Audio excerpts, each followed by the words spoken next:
ఇంకొకటి కూడా చెప్పాను మీకు, ఎవరెవరో దండలు పట్టుకు వస్తారు, మీకన్నా కష్టపడిన వాళ్ళకన్నా ముందే వైసీపీ కష్టపడిన వాళ్ళు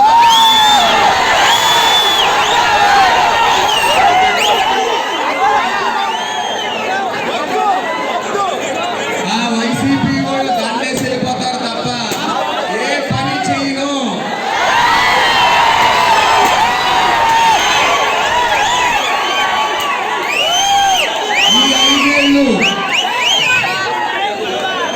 ఈ ఐదేళ్ళు మీ పాలన మీరే చేసుకుంటారు. ముఖ్యంగా నేను ఈరోజు గెలిచాను అంటే దానికి ప్రధాన కారణం ఎవరు? జన సైనికులు.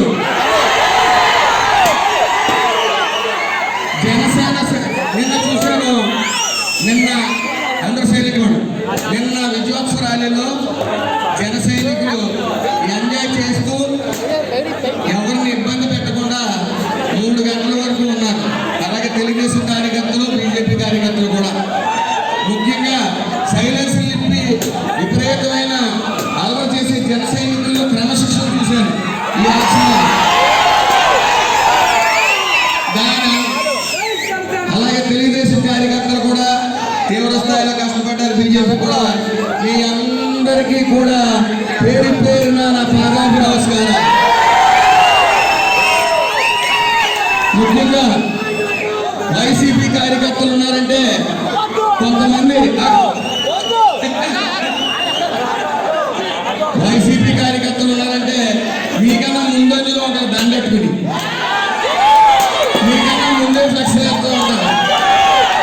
అవన్నీ మీరు చూసుకోండి తప్ప వాళ్ళు ఎవరిని కూడా దగ్గర చేరనివ్వను. 4 సంవత్సరాలు ఇప్పుడు మనం మెజార్టీ 27,000. ఇప్పుడు మన కార్యకర్తలు చూసుకోవాలంటే చాలా కష్టం. వాళ్ళు కాపాడుకునే పనిలోనే ఉంటాను నేను. 4 సంవత్సరాల వరకు ఏ జాయినింగ్ ఉండదు తెలుగుదేశం, జనసేన, టీడీపీలో.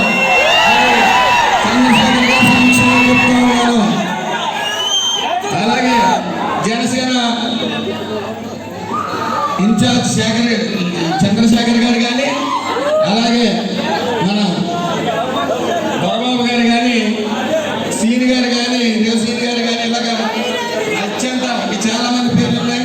మరి ఎవరైనా పేరు మిస్ అయితే కోపాలు వస్తాయి కాబట్టి రాయపేట రాజా గారు, నా ప్రాణ స్నేహితుడు పల్లవరాజు గారు,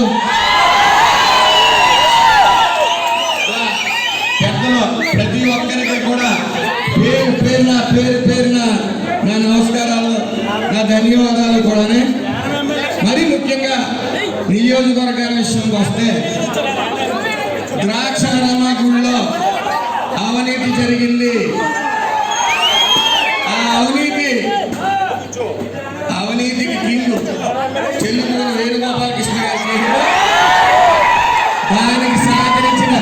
దానికి సహకరించిన ఏ ఒక్కడో కూడా ఆ గుళ్ళో ఉండడు.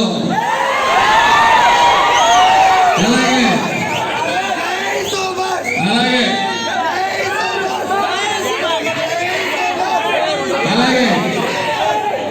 నేను ముఖ్యంగా ఒకటి గమనించాను. ఈ వైసీపీ పాలనలో కరోనా వచ్చినప్పుడు జనం బాధల్లో జనం ఉంటే మాస్క్ లేదని 500 ఫైన్లు వేసేవారు. ఆ చెత్త ప్రభుత్వం. ఇక్కడ నుంచి నేను పోలీస్ శాఖ వరకు ఒకటే చెప్తా ఉన్నాను, రామచంద్రపురం నియోజకవర్గంలో ఎక్కడ కూడా ఫ్యామిలీతో వెళ్తుంటే పోలీస్ చేయి ఆపకూడదు.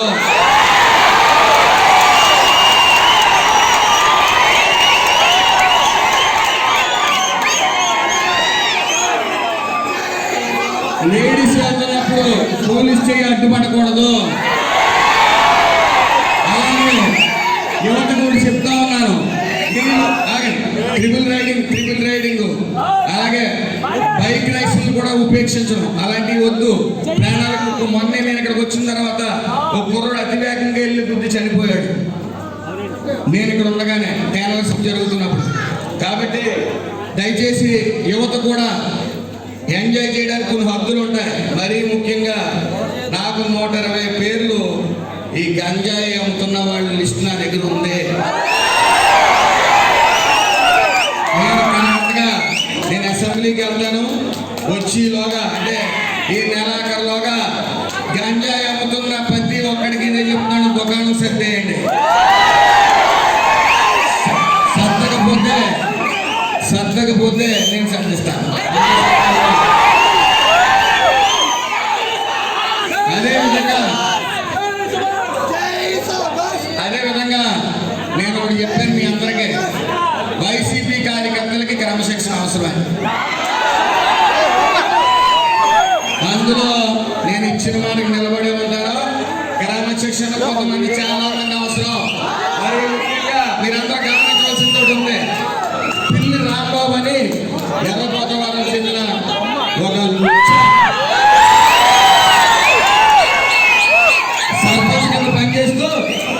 సర్పంచ్ కింద పనిచేస్తూ ఒక దళిత సోదరుణ్ణి కూర్చోబెట్టి మందు ఇప్పించి దళితులు తిడుతున్నట్టు ఒక లేఖ రాసి చెప్పులు దండేసి మళ్ళీ అది టీడీపీ మీద గెంటుదామని అపోహతో ఒక ప్లాన్ చేశాడు.